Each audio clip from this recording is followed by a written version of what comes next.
So, good morning, Mindes. Yan. Ito, mga kabady sa Cavite.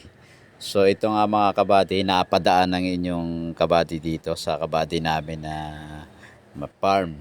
Yan. Ng dragon fruit. Yan, mga kabady. So, ito, tara't samahan nyo ko at mag-ikot-ikot tayo dito sa farm ng dragon fruit. Yan. Kaya mga kabady, nakakatuwang pagmasdan at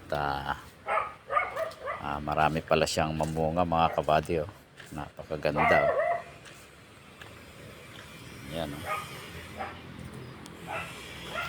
Siyang mamunga. Mga kabady. Oh. So tuloy-tuloy lang tayo mga kabady sa pagsilip sa farm ng dragon fruit. So dito lang mga kabady at marami pong salamat mga kabady sa panonood. Bye bye.